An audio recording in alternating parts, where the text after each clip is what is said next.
Pnawn da pawb. Good afternoon, everyone. After a couple of technical hitches, we are ready to start our quiz this afternoon. Quiz Caru Darllen, gyda ni yma'n e-sgol a Cyngor Llyfrau Cymru. The Love Reading Quiz with us here at e-sgol and the Books Council of Wales. And it's not just me, Hugh Davis, who is with you this afternoon. Dwi'n meddwl bod Annie Llun efo ni hefyd. Dwi'n gobeithio fel cynflwyndraig y quiz. Annie, wyt ti yna? Wyt, diolch byth. Ydw, helo bawb. Hello, I was worried there. I thought I'd be presenting the quiz alone. Dwi'n falch iawn bod ti wedi llwyddo i ymuno fo ni, Annie. Oedd yna cwpl o issues technical, doedd. There were a couple of technical issues this afternoon. Ond da ni'n barod i fynd rwan. Diolch byth am hynny. Felly, cyn i ni gychwyn, before we start, I'm going to whiz through these rules before getting to the first question. So you'll see here, the quiz will be held on Kahoot, so smart devices will be required to participate. Learners can participate in pairs, as a group, or as a class. Learners must be responsible for managing smart devices, not teachers. Dwi'n nabod ambell athro cystadleol. I know a few competitive teachers, Annie, who I'm guessing will be joining on their phones and that kind of thing as well. Ond disgyblion yn unig pawb, okay, pawb? Learners only, please.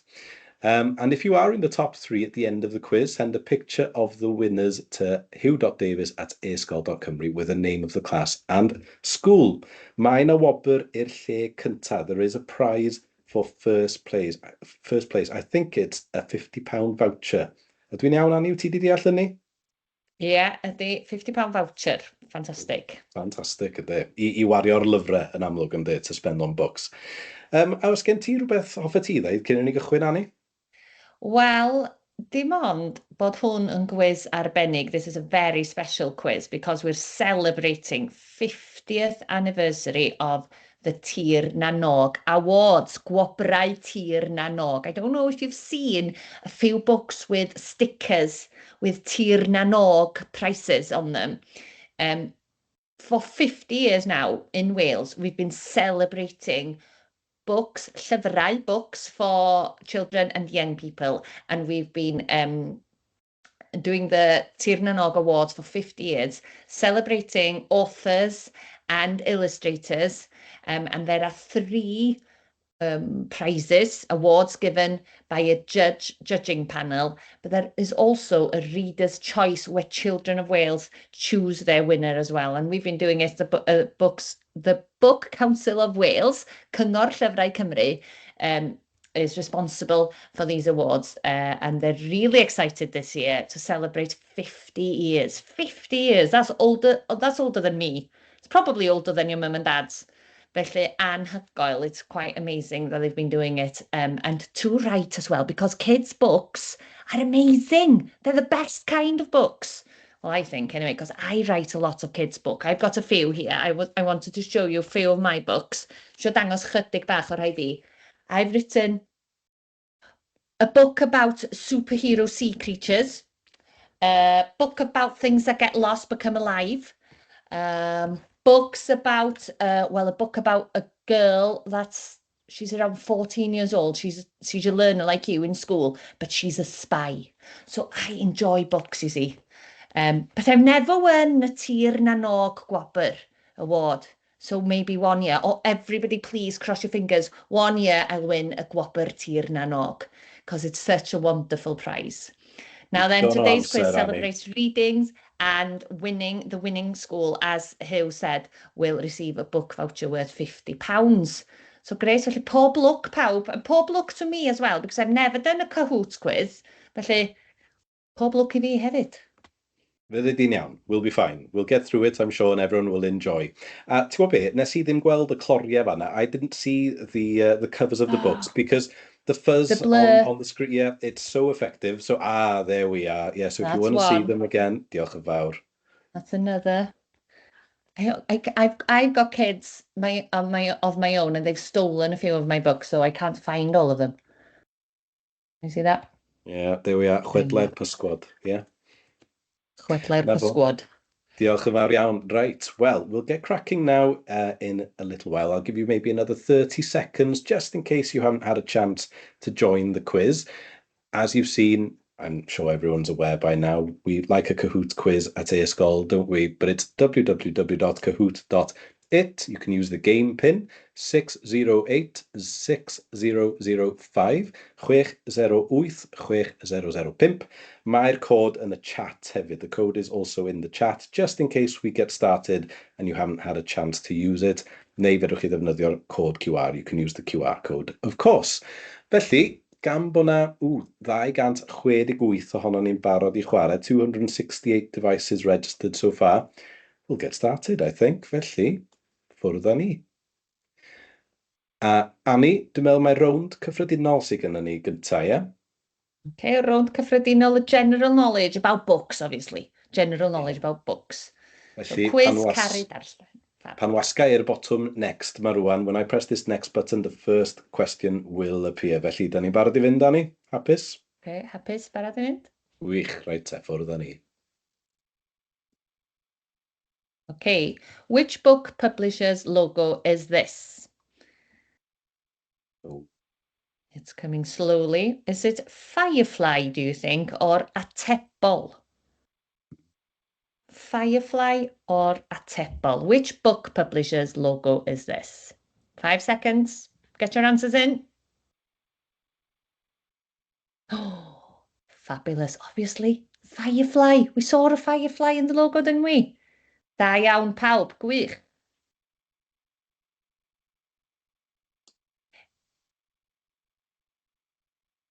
Right, who is this character? Who is this character? Is she Super Ted? Or is she Sally Mally? Mm. 5 seconds to answer. Who is this character? Super Ted or Sally Mally? Fabulous. Da iawn, pawb. Everybody knows Sally Mally. Da iawn. And you'll see, Annie, these are the names of our competitors. So we're using nicknames generated by Kahoot. So I don't think we've actually got anyone called Powerful Cheetah in a classroom somewhere in Wales, but that's the nickname they've been assigned for this quiz. So shall we see? The scores are high already, aren't they? Yeah, very high. Uchel,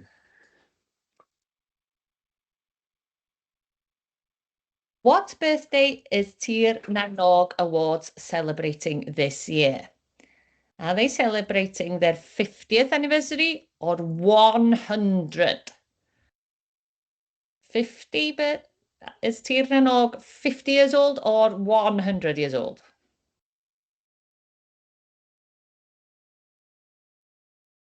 Da iawn, pawb. 50. Powerful cheetah has slipped. Bubbly Coral. That's a cool name. Bubbly Coral is on top. Next question. What is the name of this building? It's huge. Is it the Millennium Stadium? Is it the National Library of Wales? Or is it the Cynnydd? What is the name of this building?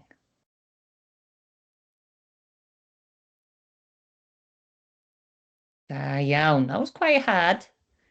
But most of you got it right. Da iawn. The National Library of Wales yn Aberystwyth. Oh, Bubbly Coral is staying on top. Da iawn. What month does the Book Slam competition take place? Have you had a go at the Book Slam? Is it in April, May, or June? What month does the Book Slam competition take place? Red for April, blue for May, or yellow for June? 5 seconds. Oh, that's a close one. The correct answer was June. The yellow. Cwestiwn anodd yna, that was a hard one, falle'n doedd Annie. That was quite hard. I didn't. Did I know that? Maybe. Bubbly Coral is still up there. Red Eagle and Charming Bunny are up there as well. Da iawn chi. Gwych. Now then, what activity is on in our libraries over the summer? The Summer Something Challenge, the Summer Writing Challenge, the Summer Reading Challenge, or the Summer Dancing Challenge? Ooh, are we allowed to dance in the library? I don't know. I've never seen it. Fantastic. Most of you got it correct. The blue answer, the Summer Reading Challenge. And there's some movement in the top five, is it? Yeah, top five. But Bubbly Coral is still up there. Which town in Wales was named last year as a city of literature? Was it Flint, Aberystwyth, Conwy, or Llanelli? Look closely at the logo, you see. Which town? Da iawn, phew. The answer was on the screen. Aberystwyth. Da iawn chi. Dinas Llen. That's quite a title, isn't it? City of Literature. Dinas Llen. Fantastic. Da iawn pawb.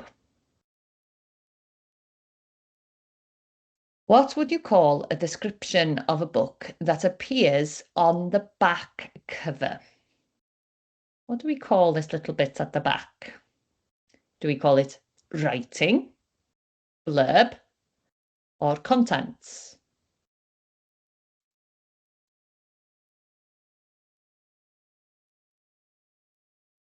Time's up. Da iawn chi, blurb. That's a funny little word, isn't it? Blurb. That was the answer. Da iawn pawb. Most of you got it right. Now, Bubbly Coral is quite comfortable at the top there, but Charming Bunny and Balanced Parakeet. Wow. What do I call all these? It's like an adjective with a animal. Yeah, that's it. I think you've got it, Annie. Yeah, an adjective with an animal. And that's it for the end of this round. So not much in it. There's how much? There's some maths here, isn't there? Agos iawn, iawn, iawn. 31 34 points between Bubbly Coral and Charming Bunny a digon o amser I bethau newydd. Plenty of time for things to change. Ond, da ni'n mynd i symud ymlaen wan at round the map. A dwi'n meddwl bod gen ti ddarlleniad. Have you got a reading for us before this round? Yes. Now, I've read this book, but I haven't had time to read this bit again this morning. So I'm going to try my best at my first sight reading. Meadow Sweet and Magic, a retelling of the fourth branch of the Mabinogi by Eloise Williams.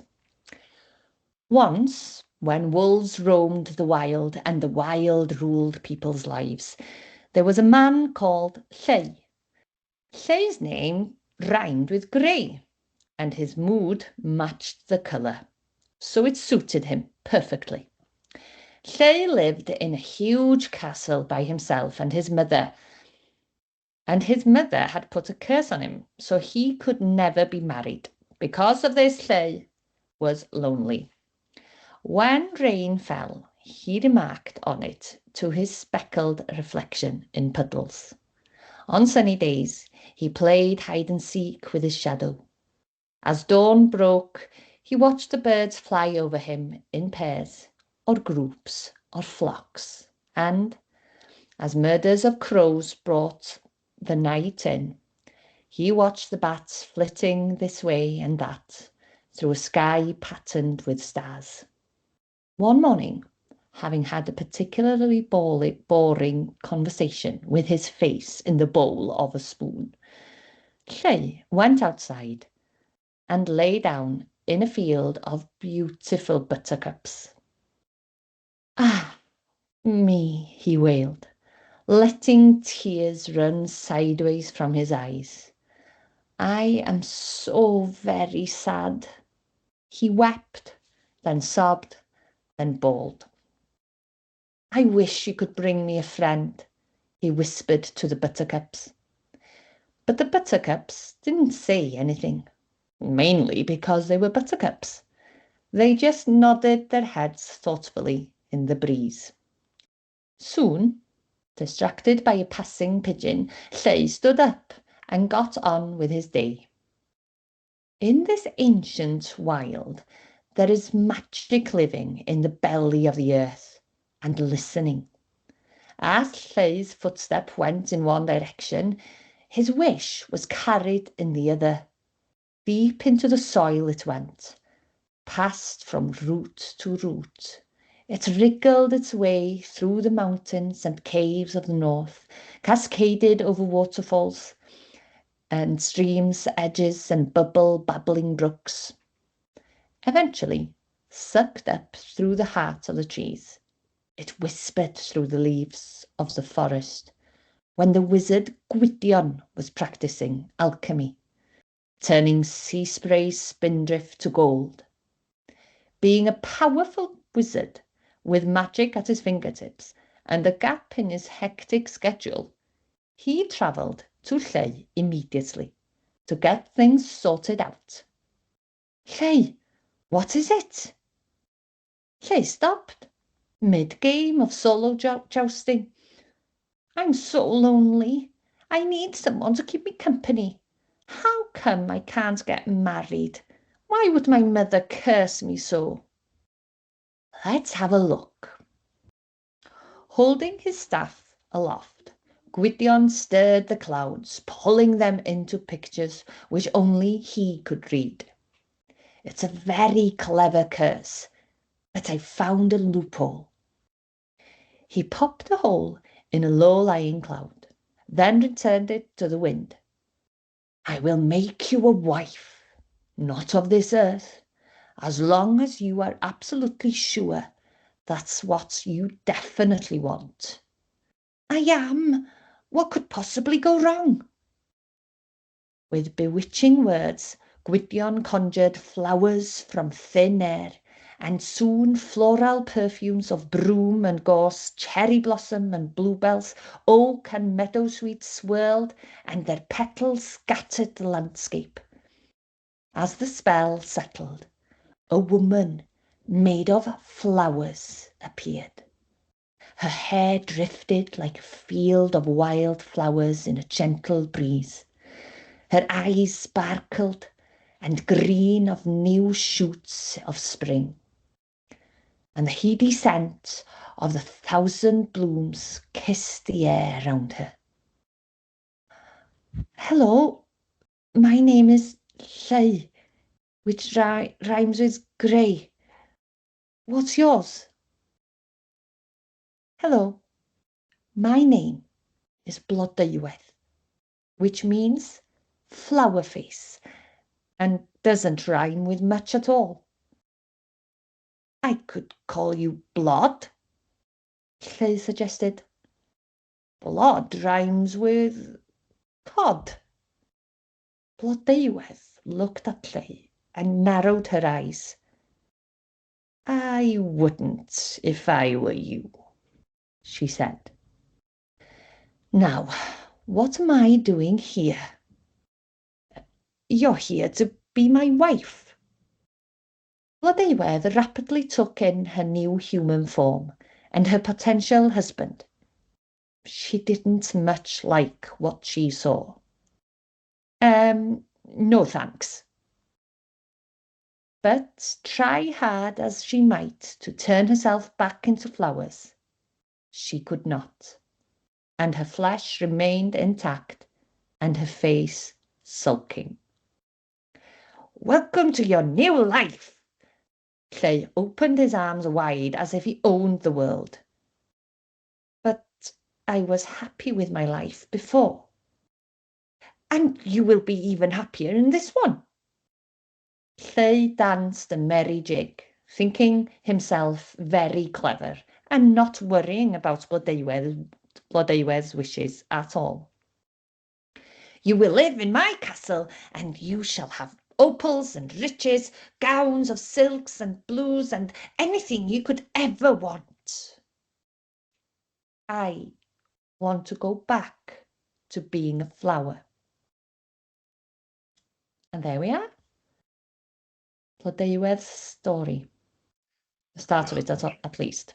Well, yeah, diolch Annie, thank you Annie, and I think we're ready to see our first question now. I think the first question is to do specifically with Blodeuwedd, so I hope everyone was listening. So off we go. Blodeuwedd is a story about a woman made of what? Who was listening? Who can work out the photo? Was she made of flowers, leaves, biscuits, or stone? Blodeuwedd is a story about a woman made of what? Da iawn pawb, made of flowers. Fantastic, most of you got it right. And it's getting close at the top. Who is the author of the foreword? Alex Wharton, Matt Brown, Claire Fays, or Michael Sheen? Was the author of the foreword of the map? This one is quite hard, I think. Yes, but not most of you went for Matt Brown, but the answer was Michael Sheen. We've got it there, look at the top with a foreword by Michael Sheen. Michael Sheen, fantastic. Da iawn pawb. Okay, that must have shaken things up. Oh yeah, we've got some new names right at the top now, but it's still close, mae'n agos ar y top. So daliwch ati I fod yn gyflym ar y botymau yna. Who translated the stories into Cymraeg? Who translated the stories into Cymraeg? Look closely. Was it Alex Wharton, Bethan Gwanas, Matt Brown, or Sophie Anderson?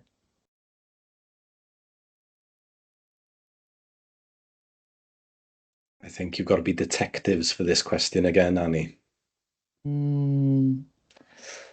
It's a close one. It was hard. The answer was there. It was Bethan Glanas, the blue answer. You can see it in that photo. Now, did this shake? Oh, we've got a new name at the top. Bubbly Coral has slide down. Yellow Pigeon now is at the top. One more in this round, then one more question. Fab. One more in this round, then. How many birds do you see in the picture? Look closely. Count them. How many birds? I think I've counted. Is it 7, 8, 9, or 10? Red is 7, blue is 8, yellow is 9, green is 10. Oof, da iawn. 9 was the answer, the yellow answer. Counting under pressure gets me every time. Da iawn. Fab, yellow pigeon is still on top. A dyna ni ar gyfer y round yna, Annie. Fab. That was it for that round. Now we're moving on to this round for the Where the River Takes Us. Felly yn y round yma, mae pethau chydig bach o wahanol. There's no reading for this round. It's more to do with the cover and the blurb. So I think we can move on to the first question right away if you're happy. Iawn, hapus. So, right, ffwrdd â ni te. Efo the blurb y broliant hefyd. Ydyn ni am ddarllen hwn, falle? Fysa hynny'n syniad o bosib, achos dwi'n meddwl bod y cwestiwn cyntaf am y broliant. The first question, I think it's about the blurb and the cover. So we could read this, possibly. Do you want me to read it out loud? Yeah, go on, te. Yeah. Okay, big cat citing reward. £100 for clear, exclusive photo. So there's a big cat around. Whispers echo through the valley, tales of a wild beast roaming the mountains. When a reward is offered for proof of its existence, Jason and his friends are determined to find the creature first. But for Jason, it's more than a quest. The money is a way for him and his brother to stay together. So the 4 friends set off following the river north, not realizing that this journey will push them to their limit. An extraordinary adventure awaits. Mae hwnna'n swnio'n gyffroes. That sounds very great, exciting. doesn't it? Yeah. If that doesn't make you want to read Where the River Takes Us, what will, I suppose? Ond ffwrdd â ni te at y cwestiwn cyntaf. Dyma ni. How many people are in the picture? This is the cover clawr rwan. Cyfrwch y bobl. Can you count the people in the picture? Is it 2, 3, 4 or 5?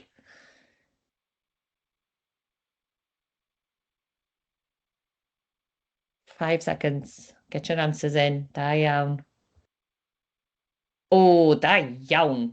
Pawb bron iawn wedi cael hwnna. Everybody got that. Nearly everybody. Da iawn. Yellow Pigeon is holding on to the top spot. Da iawn ti. How much is the prize money for a photo of the big cat?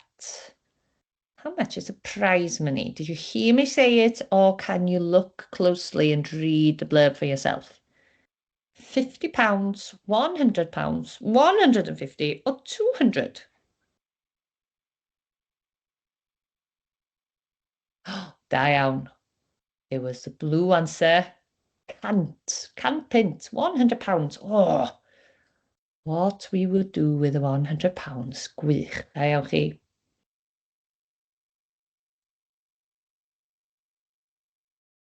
In what year is the book set?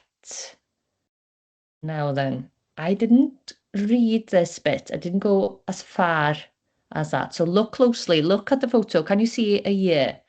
Is it 1965, 1974, 1980 or 1994? Look closely. Da iawn. 1974, the blue answer. Gwych. There we are. Who shows you at the bottom? I didn't read that part, did I? Da iawn chi. Yellow Pigeon. Y gloman felen dal ar y top. Da iawn ti.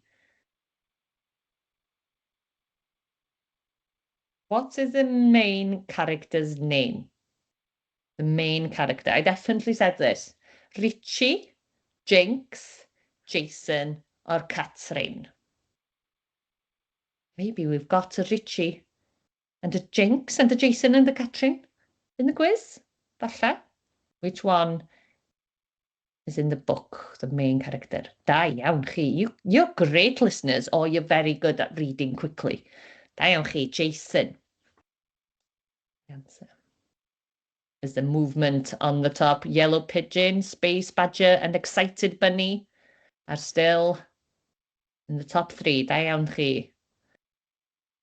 A dyna ni ar gyfer y round. That round has come to an end as well. So we've got one more round remaining, Annie, about Welsh giants, ghosts, and goblins. So this one is all about the cover. And there will be the last 2 questions in this round. So there's 4 in total, but the last 2 questions will require a bit of speed reading on behalf of the audience. So fair warning to everyone ahead of time. But are you happy for us to start?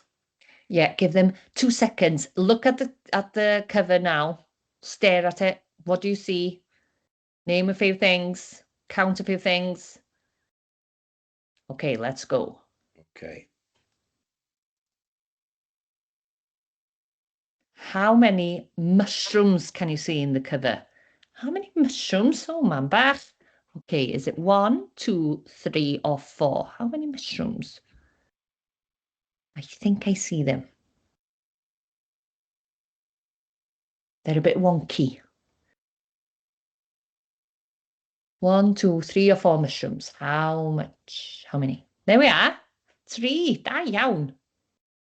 They're at the bottom there. Do you see? But like with the goblins. 2 on one side and a big one on the other side. Da iawn chi. Gwych. 3 are their ateb. Oh, Yellow Pigeon has disappeared. Space Badger is on top. And Phenomenal Sphinx. Oh, bach. Llon Nicknames. Ugh. Okay, ymlaen â ni. Which animal appears in the picture? Ooh, nathach chi weld anifail? Did you spot an animal? Bird, dog, cat, or rabbit? Edrychwch ar y llun. Look at the picture in front of you now. Can you see an animal? Bird, dog, cat, or rabbit? Be ydych chi'n feddwl? Phew, most of you got that correct. Bird. Da iawn. It's a cool picture, isn't it? It is. Now then, so the next question is the first of the 2 that will require a bit of reading. Okay, Annie? Okay, dim problem. Yeah. So get ready to read now, okay? Pawb. Denbigh is a town in the south of Wales. Now, is that correct or incorrect? Denbigh is a town in the south of Wales. Is that correct or incorrect?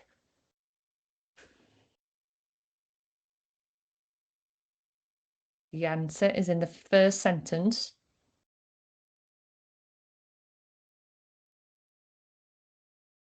Some people might know this anyway. Ie, falle bod rhain chi'n dod o Ddimbech. O, da, iawn chi. It's incorrect, because Denbigh is in North Wales, North East Wales. But there is Dimbych y Pysgod, which is Tenby. So in Welsh, we've got a Dimbych in North Wales, and we've got Dimbych y Pysgod in South Wales. Da iawn. Oh, Space Badger has made another appearance. Yeah. One question left, Annie. Can Space Badger hang on to the top spot? Shall we find out? One question left, did you say? One question left. This is the last question in the quiz. Tension. Gawn ni weld. What is the name of the Welsh underworld? So read the start of Matilda of the Night. What is the name of the Welsh underworld? Is it Cantre'r Gwaelod, Atlantis, Ynys Las, or Annwn? The answer is in the first bit of this page. Don't have to read very far. Oh, it was quite hard. Some of you chose maybe to go quickly. The answer was Annwn. Annwn. I hear long been fascinated with stories of the wild hunt and the realm of Annwn, the Welsh underworld. It's quite a hard one to finish, and you had to gamble with your timing, I think. Some of you went quickly towards Cantre'r Gwaelod, but the correct answer was Annwn.